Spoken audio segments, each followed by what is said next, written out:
Welcome everyone. Today we will talk about something that I think could be pretty interesting in the next few years. It's an invention, it's not that recent, but its popularity is only increasing since few years, and that's why I have chosen this subject.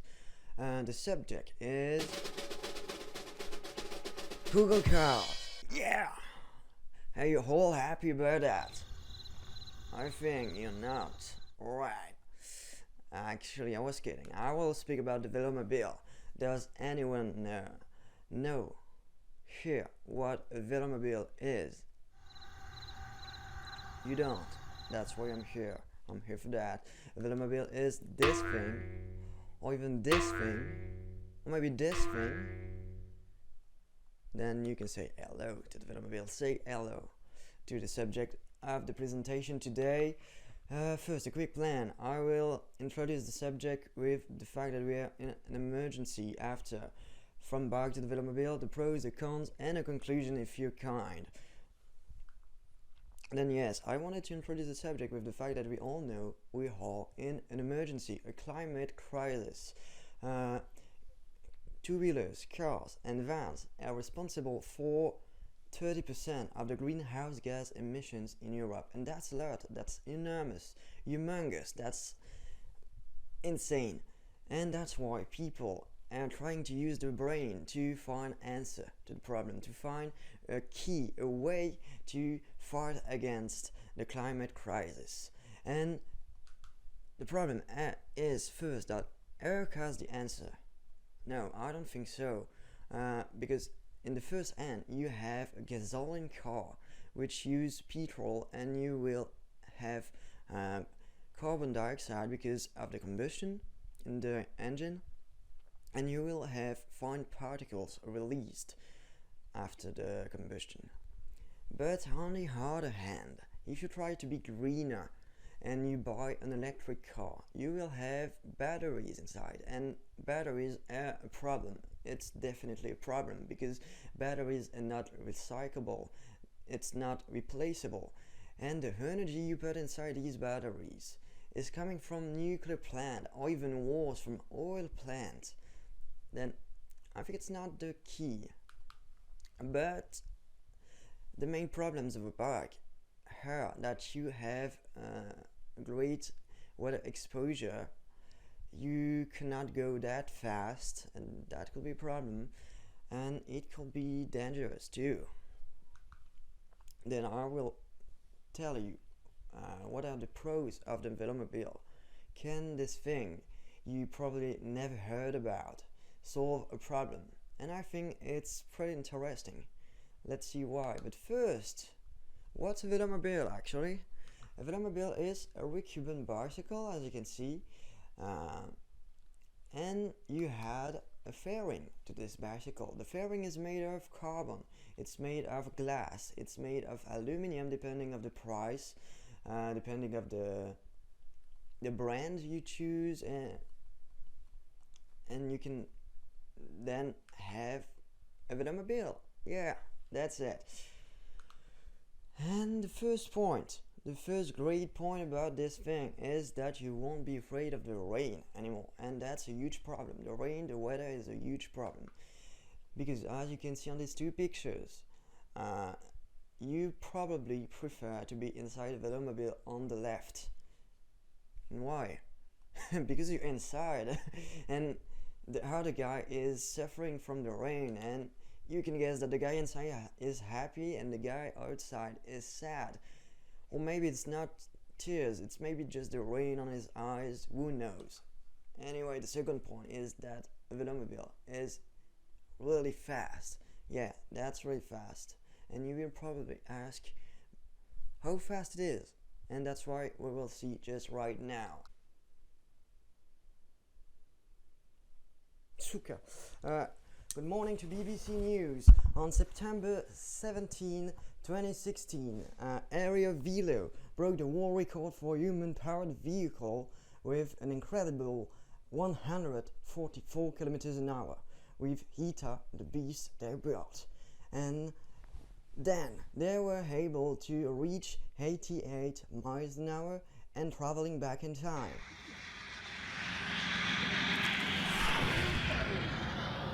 But how is it possible? We will see right now how it is.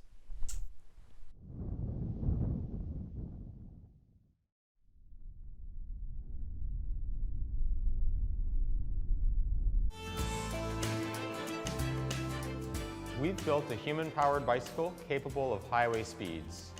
We make human-powered vehicles because it challenges us as engineers to approach vehicle design from the perspective of energy conservation and efficient design, and doing more with our human engine. To break the world record, you need a rider who can output as much power as possible, but you need to put them in a vehicle that is itself as efficient as possible. The first step is to put the rider in a recumbent position. This reduces the frontal area and hence the aerodynamic drag substantially.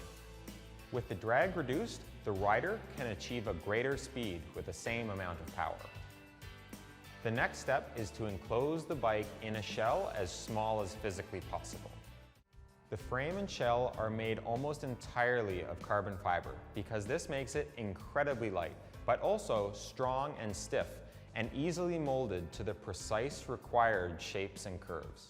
The rider steers by video screen, seeing through two tiny cameras placed on top of the bike. The vision system is just one part of the onboard computer, which includes GPS, power pedals, and an on-screen data display. With data from the onboard computer, the pilot can time the final sprint precisely. To keep the shell small and low drag, all of the internal components are packed very tightly around the rider. For example, at top speed, the wheels are spinning at 1200 RPM, just 4 millimeters away from their aerodynamic enclosure. We put our bike on the road as much as possible this year. Getting the bike on the road gave us the chance to debug everything that didn't work the way that we thought it would. The result of all of this work is ADA.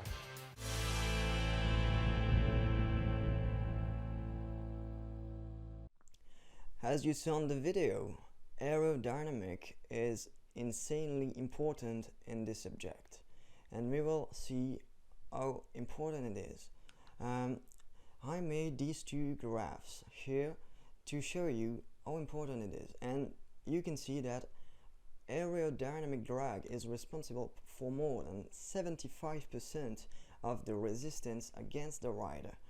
And the hard point, the next one is the rolling resistance. That means the power you lose from the wheels on the ground. And the last one is the gearing resistance. And if you don't know what gearings are, you can see on the symbol right here. But anyway, when you go faster than this, faster than 30 kilometers an hour, for example 50 kilometers an hour, you will see that the aerodynamic drag is even more important here. Aerodynamic drag becomes like the most important thing you have to fight against. Rolling resistance increase, but not as much as the aerodynamic drag. For example, here we have to be around 150 watts for the first one, and the next one you have to output 600 watts of power just to reach the speed.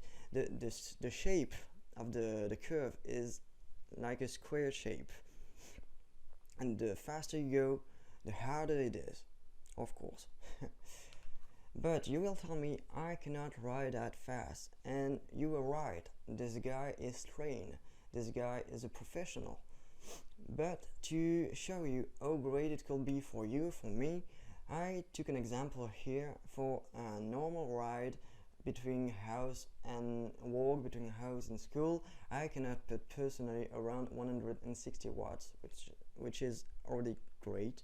But with my triathlon bike, I reach around 35 kilometers an hour, which is great.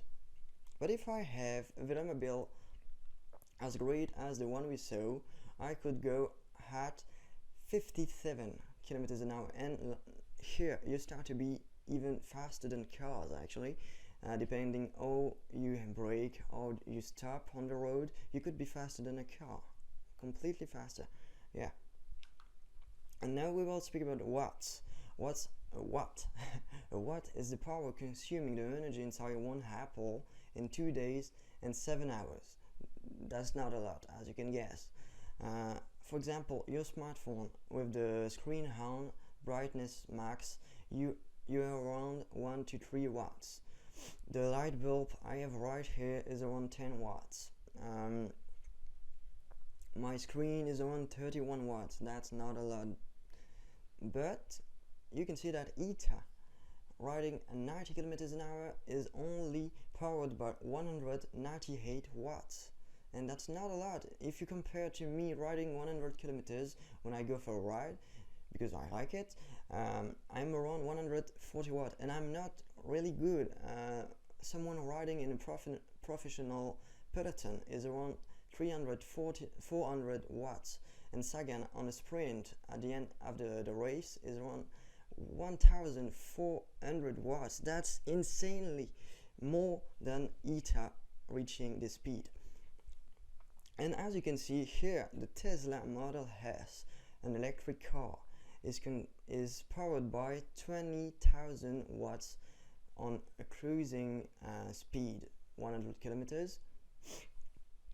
And the max power is 320,000 watts. That's insane compared to ETA.